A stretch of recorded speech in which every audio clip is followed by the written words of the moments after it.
fazer uso delas, é retribuir a vida, toda a vida que você recebeu. Então ele fala que o amor por si e pelos outros são sentimentos interligados. Você não pode amar a si se não amar os outros, e não pode amar os outros se não amar a si.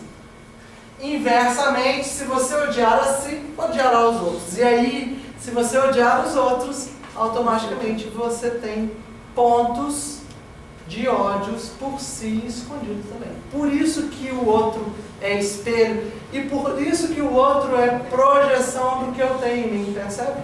Né? Se eu vejo no outro arrogância, posso olhar onde está a minha arrogância escondida. Se eu vejo no outro ciúmes, posso olhar onde está meu ciúmes escondido. Porque a gente projeta demais. A gente esconde o nosso e afasta o outro que tem aquilo visivelmente da vida da gente. E na verdade eu tenho aquilo do mesmo tamanho, eu só escondo às vezes, de mim própria. Né?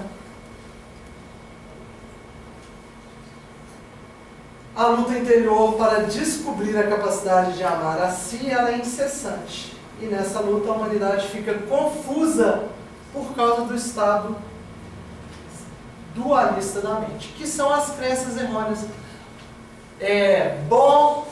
O estado dualista, bom ou mal, certo ou errado, bonito ou feio, eu já criei uma dualidade. Se eu luto na vida para ser só bom, o que vai acontecer com o meu lado mal? Vai ficar escondido. Vai ficar escondido. Agora, se eu entendo que eu vou ser boa e má, eu vou ser certa em alguns momentos e errada em outros momentos. Se eu entendo que eu sou bonita em alguns momentos e feia em outros momentos, eu saio da dualidade. Eu me aceito integralmente, percebem? Mas o ser humano fica numa luta dualística. Eu só quero ser boa, eu só quero acertar, eu nunca quero errar, eu quero ser perfeita, perfeita, perfeita. E aí eu deixo de me aceitar com as duas coisas dentro de mim. Eu vou acertar muitas vezes e errar outras vezes.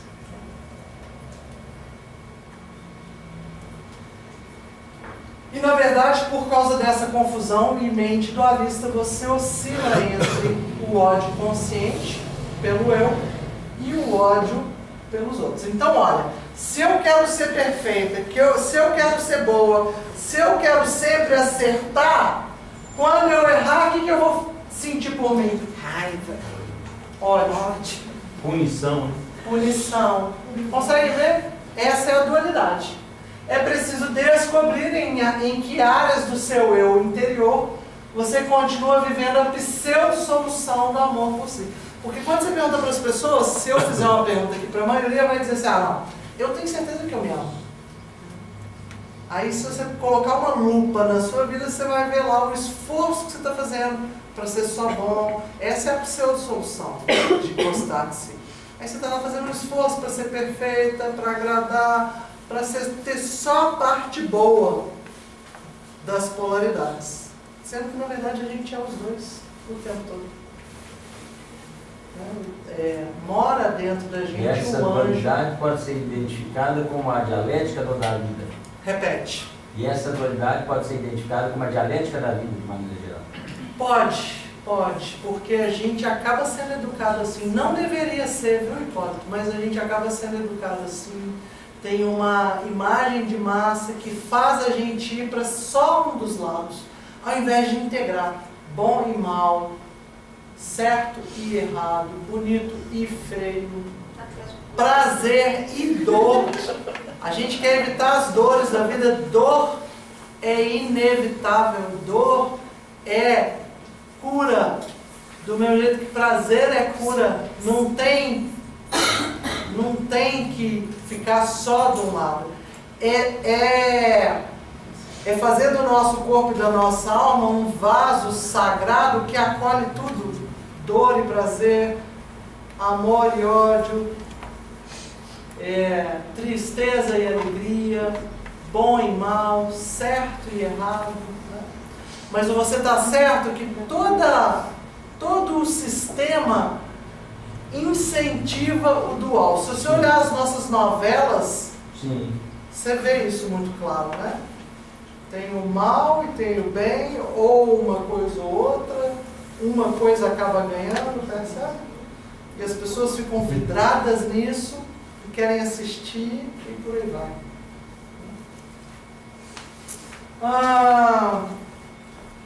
Então, vivendo na pseudo-solução do amor por si, que representa abrandamento com o eu, atribuição de culpa aos outros, desculpas e justificativas para as características do eu inferior, da sombra, e acusações ainda mais graves aos outros. A gente fica num jogo de culpar o outro ou se culpar, culpar o outro ou se culpar. Quando na verdade a gente tinha que só refletir e fazer o caminho para dentro. Qual é a minha parte dessa história, né? Você vive num tumulto interior devido às tentativas frenéticas de ocultar o ódio que sente por si, ficando cada vez mais distante do verdadeiro amor e autoestima, né? Qual é a solução para isso? Quem me perguntou da solução? O Hipólito. Você também, como é que é o seu nome? Rodrigo. Rodrigo também? Qual é a solução? Essa consciência virá quando você se esforçar arduamente para encontrar um equilíbrio verdadeiro entre encarar a sua sombra com honestidade e não, apesar dessa descoberta, mas por causa dela, amar e respeitar mais a si mesmo. Quais são os passos? Reconhecer a si mesmo sem ocultações e justificativas. Tá bom. Eu estou me observando, eu estou vivendo o meu dia. Aí eu percebo que eu falei alguma coisa para alguém e naquela fala tinha hostilidade. Tá bom. Por que isso? Aí eu começo um processo por dentro. De onde que vem isso? Qual é a minha parte destrutiva? O que eu projeto dessa pessoa para ter falado com tanto hostilidade? E por aí vai. É observar. É reconhecer a sombra sem ocultações e justificativas. À medida que eu vou reconhecendo, isso perde força e eu vou aumentando o meu amor por mim. Eu vou aceitando a minha humanidade, ao invés de esconder a minha sombra no meu inconsciente, percebe? A maioria esconde.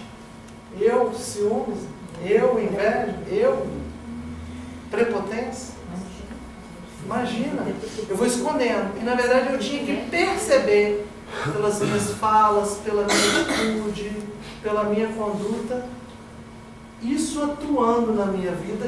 E aí, se eu percebo, eu posso transformar. Se eu não percebo, isso vai agir a revelia da minha alma, percebe?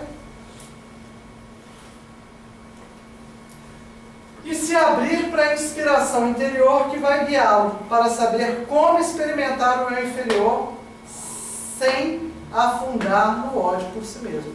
Experimentar significa observar, identificar ele na sua vida, não ficar identificada com ele, né? Mas identificar aquela parte que ainda é destrutiva dentro da alma da gente.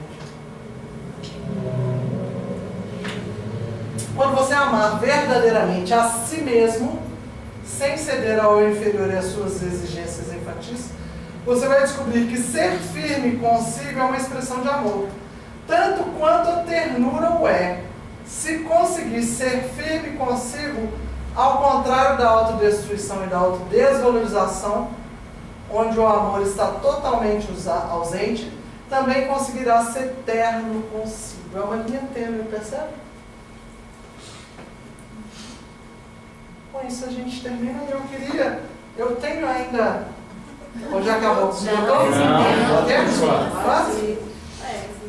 Eu queria pôr uma música e eu queria que vocês ficassem em pé e fizessem uma dupla. Oi. Diga. Sobre o amor? Repete. Tá, ok, ó. Então sempre só um pouquinho. Todo mundo sentado. Só seguindo aí a ideia do amor ao favor que nasce no trouxa. A Adélia Prada, ela fala assim: amor violento. O amor me fere debaixo do braço, de um vão entre as costelas. atinge o meu coração, é por esta via inclinada. Eu ponho o amor no pilão com cinza, e grão roxo e soco, macero ele, faço dele cataplasma, e ponho sobre a ferida.